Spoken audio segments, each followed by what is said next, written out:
everyone, welcome again to live session of Monologue classes. I'm Dinesh Kumar and I will take today's The Hindu News Analysis.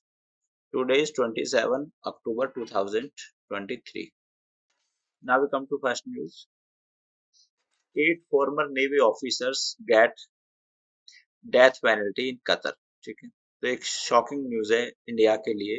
इसमें क्या हुआ है कि Qatar के एक court ने 8 इंडियन नेवी ऑफिसर्स को डेथ पेनल्टी की सजा दी है. ठीक है, उनका कंसर्न ये है और उनका एक्यूजेशन ये है कि they have breach the sensitive secrets. ठीक है, अब यहाँ पर हम देखते हैं 8 former Navy officers who had been employed by a company in Doha. तो ये कतर की राजधानी दोहा है, वहां पर ये एम्प्लॉयड थे. ठीक है, इनको डेथ पेनल्टी दी है कतर के लोकल कोर्ट ने, यानी कि लोकल अथॉरिटी ने. ठीक है, मतलब जो लोअर कोर्ट है. ठीक है, इनके नाम जो हैं कैप्टन नवतेज सिंह गिल, कैप्टन सौरभ वशिष्ठ, ये सब इनके नाम है. नाम आप लोगों के लिए इंपॉर्टेंट नहीं है. Now the court of first instance of Qatar pass the judgement against them according to the statement.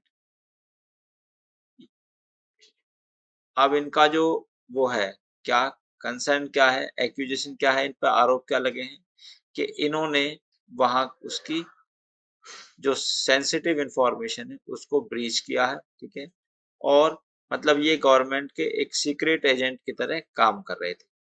So the Indian national were employed by Doha Global Technologies and Consultant Services in Doha and were allegedly accused of breaching sensitive secrets.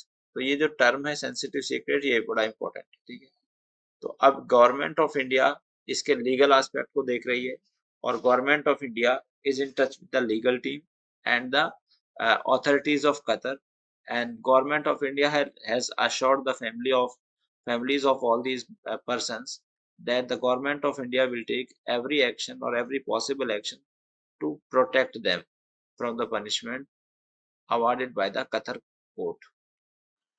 Now we come to next news. Now ये news important है. DU get 930 crore loan to start work on east Delhi campus. अब देखिएगा, अब से पहले क्या होता था कि जो हमारे गवर्नमेंट इंस्टीट्यूशन है उसमें एजुकेशन ना सस्ती हुआ करती थी. ठीक है, लेकिन अभी क्या हुआ है कि अभी जो गवर्नमेंट इंस्टीट्यूशंस हैं लाइक यूनिवर्सिटीज हैं, वो उनके ऊपर एक अथॉरिटी बनी है. This is higher education financing agency. ठीक है, और ये एजेंसी क्या करती है, हायर एजुकेशन फाइनेंसिंग एजेंसी, ये एक जॉइंट वेंचर है कैनरा बैंक का और मिनिस्ट्री ऑफ एजुकेशन. ये प्रोवाइड कराती है financial assistant to the creation of educational infrastructure. तो ये एजुकेशनल इंफ्रास्ट्रक्चर को बनाने के लिए लोन प्रोवाइड कराती है. अब क्वेश्चन ये है कि अब अगर ये जो हमारी सेंट्रल यूनिवर्सिटीज हैं या स्टेट यूनिवर्सिटीज हैं जिनकी फीस कंपैरेटिवली कम होती है in comparison to the private universities, अब अगर ये लोन लेके काम करेंगी तो लोन लेके अगर इंफ्रास्ट्रक्चर बनाया जाएगा तो देयर में भी एप्रीहेंशन दैट कि दैट द एजुकेशन जो है वो थोड़ा कॉस्टली हो सकती है हमारे देश में. ठीक है, Delhi university as a renowned university. Now we come to next. Now this term is important. Bestiality. Men held for bestiality throwing dogs from third floor balcony. तो bestiality comes under section 377 of IPC. ठीक है, and it is an offense. Bestiality means having a sex with the animal. ठीक है, तो इसमें ये section 377 में है. सम ऑफ यू में बी कंफ्यूज्ड. सेक्शन 377 को कंप्लीटली स्ट्रक डाउन नहीं किया गया है, ये मैं आपको फिर से बता दूं. सेक्शन 377 से संबंधित 3 केसेस हैं. This is important section. Case का नाम है पहला Naz foundation versus NCT of Delhi. तो ये Naz foundation versus sun city of Delhi में क्या कहा था, ये केस है दिल्ली हाई कोर्ट का, और इस केस में दिल्ली हाई कोर्ट ने ये डिसीजन दिया था कि सेक्शन 377 जो आईपीसी है वो क्या है, वो आर्टिकल 21 के अगेंस्ट है। अब how it is against article 21 means, अगर टू एडल्ट पर्सन अपनी कंसेंट से sex against the order of nature करना चाहते हैं, so it was held by the honorable Delhi High Court that it is valid and it violates their, if it is punished then it violates their right to uh, this fundamental right to personal liberty under article 21। लेकिन इस decision को challenge किया गया था सुरेश कुमार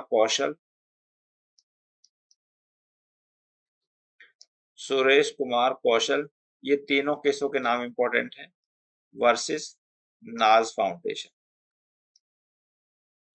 अब इस सुरेश कुमार कौशल versus नाज foundation के केस में सुप्रीम कोर्ट ने दिल्ली हाई कोर्ट के डिसीजन को ओवर रूल कर दिया। ठीक है, इसका मतलब दिल्ली हाई कोर्ट ने ये डिसीजन दिया कि सेक्शन 377 इज अगेंस्ट आर्टिकल 21, लेकिन ऑनरेबल सुप्रीम कोर्ट ने इस केस में ये वो दिया, डिसीजन दिया कि section 377 is not against article 21। दूसरी बात यह है कि जो दिल्ली हाई कोर्ट का डिसीजन है that is only applicable in Delhi, NCT of Delhi में ही एप्लीकेबल होगा, क्योंकि दिल्ली हाई कोर्ट का जुरिस्डिक्शन जो है वो एनसीटी ऑफ दिल्ली में ही एप्लीकेबल है। लेकिन जो सुप्रीम कोर्ट का डिसीजन आया, it is applicable through out the territory of India. तो इसमें नाज फाउंडेशन के जो डिसीजन है उसको ओवररूल कर दिया गया है। अब इसके अलावा क्या हुआ, इसके अलावा फिर से इसको चैलेंज किया गया, and this is the final decision, and the name of the case was जो नवतेज सिंह जौहर वर्सेस यूनियन ऑफ इंडिया। ये केस है 2018 का। इस केस में फाइनली ऑनरेबल सुप्रीम कोर्ट ने कह दिया कि अगर टू एडल्ट हैं और वो कंसेंट से सेक्स करना चाहते हैं against the order of nature, then it is not an offence. ठीक है, but if the sex is committed against the consent of any other person, or sex is committed with animal, then it is still an offence. ठीक है, तो अभी final position ये है कि section 377 has been partially struck down only with reference to the consensual sex by the two adults। ठीक है, rest of the provisions or rest of the part of the provision is still valid and it is an offense। Now we come to next news। Now ISRO to hold more tests for Gaganyaan in coming month। तो basically ISRO ने जो है ये decide किया है कि वो एक तो टेस्ट इसने 21 अक्टूबर को किया था, और अब ये कुछ अपकमिंग टेस्ट जो है उनके नाम मैं आपको बता रहा हूँ, ये इंपॉर्टेंट है आपके लिए। Upcoming test include TBD2 mission, GX unmanned orbit demonstration flight, integrated air drop test and pad abort test. ठीक है, अब इसमें क्या है कि ये जो GS unmanned orbital demonstration flight है, इसमें इस बार होंगी व्योम मित्रा। अब ये नाम बड़ा इंपॉर्टेंट है। अब ये व्योम मित्रा कौन है? It is a female robot astronaut designed and developed by ISRO. ठीक है, इसरो की यूनिट है इसरो इंटरनल सिस्टम यूनिट। तो इसका नाम जो व्योम मित्रा, ये बहुत इंपॉर्टेंट है आप लोगों के लिए। तो ये कौन है? एक फीमेल रोबोट है, फीमेल रोबोट एस्ट्रोनॉट। ठीक, you should be aware about this her name। Now we come to next, the voice of Gaza under occupation। ठीक है, अब ये आज का जो एडिटोरियल है इसको लिखा है हामिद अंसारी जी ने, and Hamid Ansari is the former vice president of India. इनका जो टर्म था वो 2007 से 2017 तक था, तो ये 10 साल हमारे देश के वाइस प्रेसिडेंट रहे हैं। Now I will discuss their views. So I will discuss the views of author means Hamid Ansari ji. ठीक है, नाउ अभी जैसे कि गाजा में कंफ्लिक्ट चल रहा है, ठीक है, और गाजा और इसराइल और फिलिस्तीन और इसराइल की वार चल रही है। तो इसमें यहाँ पर हमास ग्रुप से बेसिकली वो चल रहा है। अब पहली बात तो हम हमास ग्रुप को समझते हैं। तो कुछ कंट्री जो है हमास ग्रुप को एक टेररिस्ट ऑर्गेनाइजेशन मानते हैं, ठीक है, और कुछ कंट्री इसको टेररिस्ट ऑर्गेनाइजेशन नहीं मानते। अब ऐसा क्यों है? कुछ कंट्रियों का मानना यह है कि जो हमास है it is fighting for their own land, ठीक है। अब ये प्रॉब्लम स्टार्ट कहाँ से होती है? ये प्रॉब्लम बहुत दिन पहले से स्टार्ट होती है और ये बात है 14 मई 1948 की, जब as per the information given in this article, ठीक है, 6,50,000 अरब जो हैं उनको इनहेबिटेड कर दिया था। मैंडेट मतलब उनको वहां से पैलेस्तीन से जबरदस्ती भगा दिया था, ठीक है। और फिर वहां पर ये जो ज्यूज लोग हैं जिन्होंने इसको बसाया, इसराइल को बसाया, इन लोगों ने उनकी जमीन पर कब्जा कर लिया, ठीक है। अब हमास के जो लीडर हैं वो कहते हैं कि we try to make every possible solution, ठीक है। नाउ देखो ये information, we knocked the we knocked on the door of reconciliations and we were not allowed it. We knocked on the door of election and we were deprived of them. We knocked on the door of a political document for the whole world. तो ये कह रहे हैं कि हमने जो आक्रमण किया है या जो अटैक किया है इसराइल पर, it is the last resort और हमारे पास कोई और ऑप्शन नहीं है। यानी कि जो इसराइल ने पर अटैक किया गया है वो जब किया गया है कि जब उनकी बात को माना नहीं गया। तो ये डिस्प्यूट बहुत पुराना है क्योंकि इसराइल जो है वो 1948 में बना था। तो ये डिस्प्यूट जब से इसराइल और पैलेस्टीन के बीच में चलता आ रहा है, ठीक है। अब यहाँ पर अगर हम देखें कि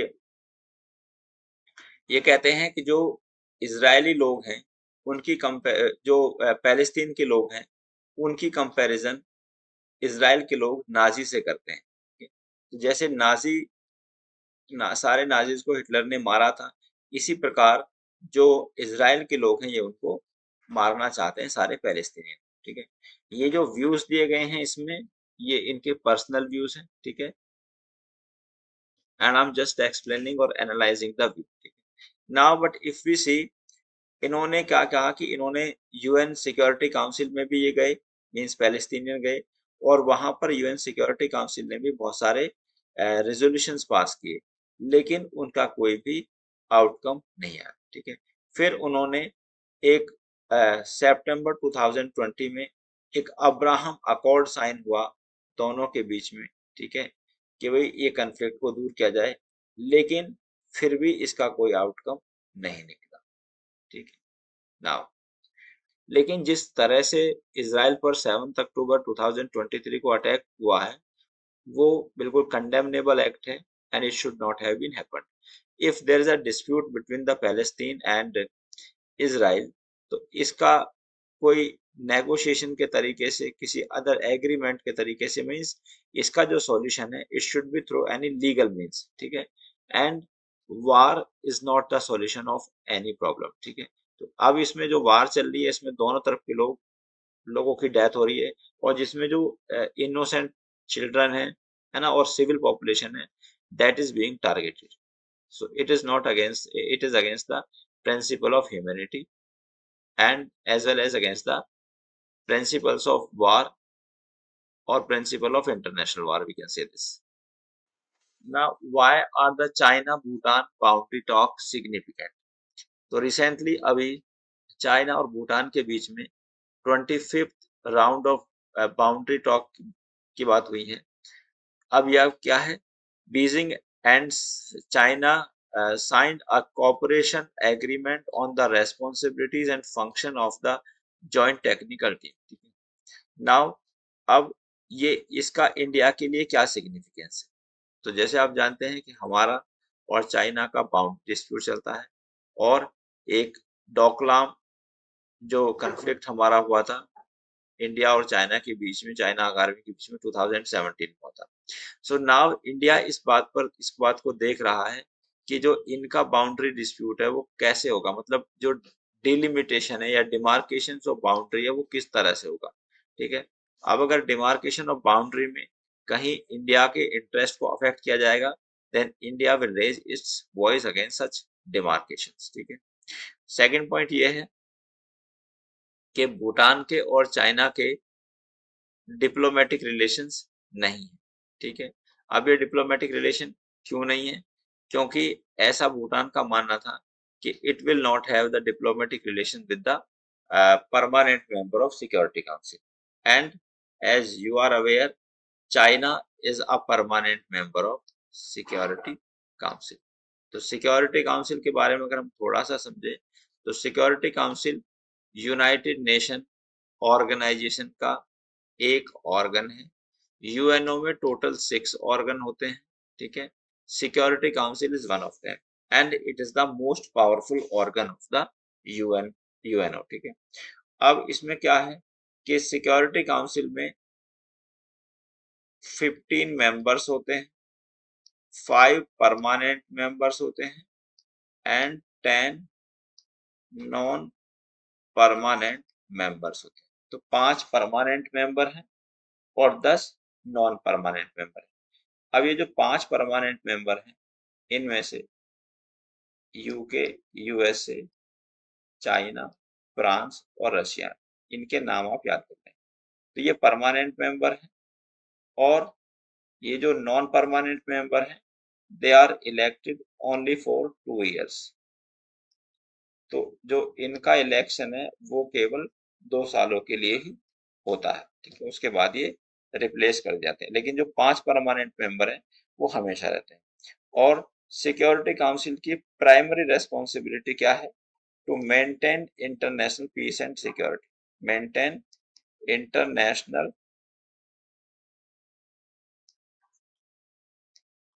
पीस एंड सिक्योरिटी, ठीक है। तो इंडिया इसलिए इनकी जो बाउंड्री टॉक है उस पर कंसर्न कर रहा है कि कहीं इनकी बाउंड्री टॉक में इंडिया का कोई लॉस ना हो, इंडिया की बाउंड्री किसी भी प्रकार से अफेक्ट नहीं होनी चाहिए।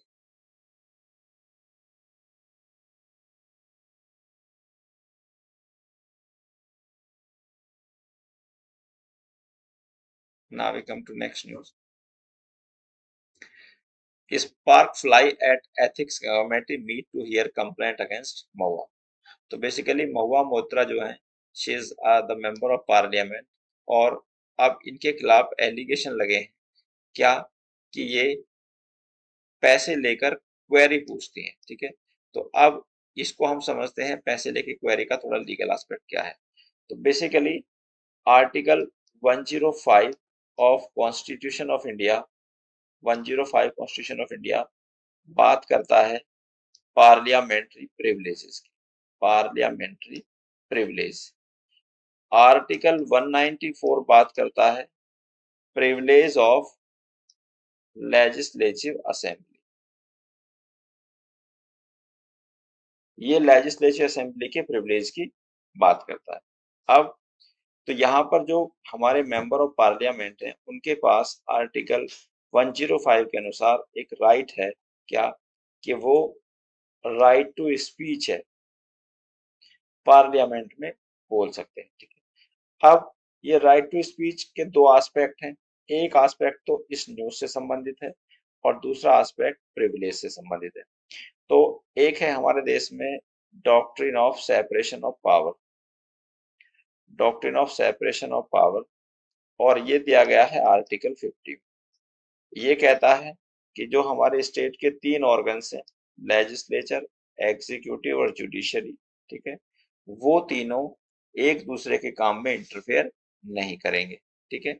आल्दो इसमें जो डायरेक्शन दी गई हैं वो दी गई हैं जुडिशरी के लिए कि that judiciary shall remain separate from executive, ठीक है। अब why this direction only for the judiciary? Because judiciary is the most powerful body which can interfere into the right or the function of other bodies. तो एक तो aspect ये है, इसलिए इसलिए अगर कोई मेंबर ऑफ पार्लियामेंट पार्लियामेंट में कुछ बोलता है या कोई एक्ट करता है दैट इज नॉट लॉफुल, ठीक है, तो उनके खिलाफ एक्शन लेने का जो राइट है वो कोर्ट के पास नहीं होता है, उनके खिलाफ एक्शन लेने का राइट होता है किसके पास? लोकसभा के स्पीकर या राज्यसभा के चेयरपर्सन के पास। ठीक है। अब यहाँ पर इन पर एलिगेशन ये है मोवा मोइत्रा जी पर कि इन्होंने किसी बिजनेसमैन से कुछ पैसे लिए पार्लियामेंट में क्वेश्चन पूछने के लिए। So it is considered ethically wrong. ठीक है। इसीलिए इनका जो केस है वो एथिक्स कमेटी, पार्लियामेंट की एथिक्स कमेटी के पास गया। अब यहाँ पर इनके पास ये राइट है कि वो अगर इन पे ये एलिगेशन लगे कि उन्होंने पैसे लेकर कोई क्वेश्चन पूछा है पार्लियामेंट में, तो इनके पास राइट टू डिफेंस है इनके पास, और ये अपनी बात को एथिक्स कमेटी के सामने जाके रखेंगे कि इन्होंने ऐसा नहीं किया। देखिए, क्योंकि राइट टू डिफेंस तो एक बेसिक फंडामेंटल राइट भी है आर्टिकल 21 में, और एक प्रिंसिपल ऑफ नेचुरल जस्टिस है। तो प्रिंसिपल ऑफ नेचुरल जस्टिस इससे रिलेट होता है audi alteram partem. Audi alteram partem, audi alteram partem का मतलब है हियर द अदर साइड। तो आप किसी एक पार्टी पर एलिगेशन लगाकर उसको कन्विक्ट नहीं कर सकते, बल्कि you will also require to give that concern person to defend himself or herself.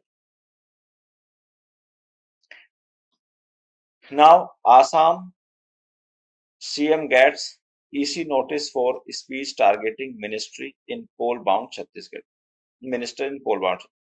तो बेसिकली हम इसका लीगल एस्पेक्ट देखेंगे।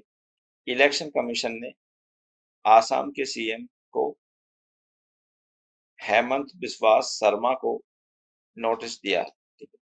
किस रिगार्डिंग दिया है? कि इन्होंने एक स्पीच दी है और जिसमें इन्होंने टारगेट किया है मिनिस्टर को। तो इनका जो स्टेटमेंट है वो दो तरह से गलत है। पहला पॉइंट होता है फ्री एंड फेयर इलेक्शन। ठीक है। तो अब अगर आप फ्री एंड फेयर इलेक्शन नहीं कर रहे हैं, इसका मतलब आप अगर किसी को जानबूझ के टारगेट कर रहे हैं, तो that would not amount to the free and fair election. तो इससे संबंधित एक प्रोविजन है section 123 of representation of people act. ये ध्यान से समझ लेंगे इस सेक्शन को। Section 123 of representation of people act. ठीक है। And it defines the term corrupt practice. किसको डिफाइन करता है? ये करप्ट प्रैक्टिस को डिफाइन करता है। ठीक है। अब what is this corrupt practice? मतलब अगर कोई पर्सन किसी जाति के नाम पर, किसी धर्म के नाम पर, और या किसी और तरीके से, मतलब झूठे प्रॉमिस करके, ठीक है, लोगों से वोट मांगते हैं, है ना, या पैसे देकर वोट खरीदने की बात करते हैं, तो ऐसे सारे एक्शन जो हैं, these are considered as a corrupt practice. और जो पर्सन करप्ट प्रैक्टिस करता है, that person can be declared as disqualified. उसको डिस्क्वालीफाइड डिक्लेयर किया जा सकता है। दूसरा एस्पेक्ट यह है कि अगर हम किसी पर्सन के बारे में या जैसे किसी मिनिस्टर के बारे में गलत बोलते हैं इन एनी पॉलिटिकल रैली, तो वो पर्सन हम पे डिफामेशन का केस भी कर सकते हैं। जैसे राहुल गांधी जी पर केस हुआ था, क्योंकि राहुल गांधी जी ने एक स्टेटमेंट बोला था regarding our honourable prime minister Shri Narendra Modi ji. ठीक है। तो उन पे डिफामेशन का केस हुआ था, लेकिन अभी उस पर कन्विक्शन को सेट असाइड कर दिया है ऑनरेबल सुप्रीम कोर्ट। तो जैसे ही उनको गुजरात की कोर्ट ने कन्विक्ट किया था, तो तुरंत उनकी जो मेंबरशिप की जो पार्लियामेंट की मेंबरशिप है वो खत्म हो गई थी, चली गई थी। ठीक है। लेकिन जैसे ही उस पर कन्विक्शन पर रोक लगाई है, तो वो उनको रेस्टोर कर दी गई। तो यहाँ पर आपके लिए दो टर्म बहुत इंपॉर्टेंट है। पहला तो है आपका डिफामेशन, और दूसरा है आपका corrupt practice. Corrupt practice is very important, it is frequently asked in your examination. ठीक है। Now supreme court allow surrogacy strike down rule banning use of donor gametes. ठीक है। तो बेसिकली यहाँ पर ऑनरेबल सुप्रीम कोर्ट ने एक नए राइट को इवॉल्व किया है, और वो राइट क्या है? Right of parenthood of A women. ठीक है। अब इस केस में क्या हुआ, देखिएगा, क्या है कि जो एक रूल पार्लियामेंट ने बनाया, क्या कि उसमें आप जो गैमेट्स है उसको डोनेट करके नहीं ले सकते। ठीक है। तो अगर सरोगेसी कराना चाहते हैं, ठीक है, तो अपना ही गैमेट्स यूज करना पड़ेगा। Concern female. लेकिन इसमें क्या हुआ है कि यहाँ पर एक फीमेल है, वो किसी बीमारी से मतलब ग्रसित है, ठीक है, और she does not have ovaries and uterus, ठीक है, तो इसलिए she can not produce her own egg, ठीक है। अब ये रूल उसको मना कर रहा है कि किसी दूसरे उससे ये गैमेट्स को लेने के लिए नहीं ले सकती as per this particular rule. तो सुप्रीम कोर्ट ने इस रूल को, कौन सा रूल है ये देखिए, paragraph 1D of the surrogacy regulation rule, ठीक है,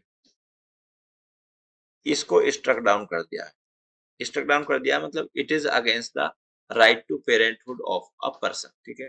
तो अगर कोई पर्सन पेरेंट बनना चाहता है और इस तरह का कोई रूल उसको मना करता है, उसके राइट को वायलेट करता है, तो this right will fall under article 21 of constitution of India, क्योंकि 21 deal with the right to life and personal liberty. So this personal liberty में include right to be a parent, ठीक है। तो इसको ऑनरेबल सुप्रीम कोर्ट ने article 21 के साथ जोड़कर इस तरह से इंटरप्रेट किया है कि जिसकी on the behalf of this interpretation ये rule 1D of surrogacy regulation rule 2020 has been struck down by honorable Supreme Court. Now we come to next.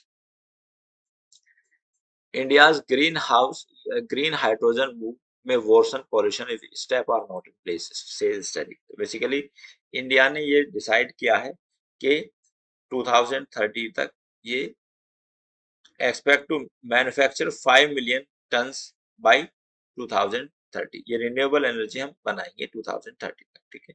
अब इसमें ग्रीन हाउस गैस हम क्यों बना रहे हैं, तो हम इसलिए बना रहे हैं to reduce the risk of global warming, reduce the risk of global warming, ठीक है।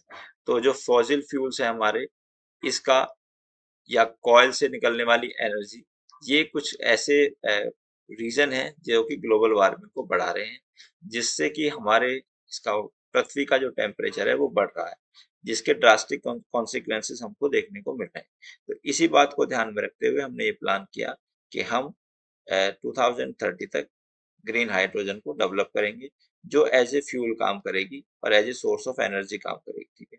लेकिन इसके लिए इस एडिटोरियल और आर्टिकल में ये इंफॉर्मेशन है, क्योंकि अगर हमारे पास उसके लिए प्रॉपर सेटअप नहीं होगा, ठीक है, तो इसके जो कॉन्सिक्वेंसेज है वो और ड्रास्टिक हो जाएंगे। तो यहाँ पर कंसर्न ये है कि हमारे पास उसके लिए प्रॉपर सेटअप होना चाहिए, वरना हम जो एक तरफ तो हम पॉल्यूशन को कंट्रोल करने की बात कर रहे हैं, और अगर हमारे पास प्रॉपर मैकेनिज्म नहीं है तो पॉल्यूशन कंट्रोल नहीं होगा, बल्कि पॉल्यूशन और ज्यादा बढ़ जाएगा। Israel troop carry out ground incursion into Gaza. तो ये इजराइल और गाजा का कंफ्लिक्ट चल रहा है या पैलेस्टीना कंफ्लिक्ट चल रहा है, जिसमें इजराइल ने अब ग्राउंड अटैक कर दिया है गाजा।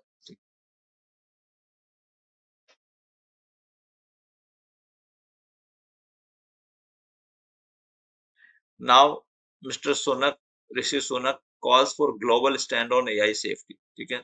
तो इन्होंने अपना कंसर्न किया है कि जो आर्टिफिशियल इंटेलिजेंस है, इससे संबंधित लॉ बनाने की आवश्यकता है, और इन्होंने कहा कि जो लॉ है ये किसी इंडिविजुअल कंट्री के बेसिस पर नहीं बनाए जाने चाहिए, रादर ग्लोबली लॉ बनाए जाने चाहिए, जिससे जो एआई से होने वाले डेंजर है उसको कर्व किया जा सके। So that's all for today. I have discussed all the important news. I will come again with next such news analysis. Till then, thank you very much. Goodbye.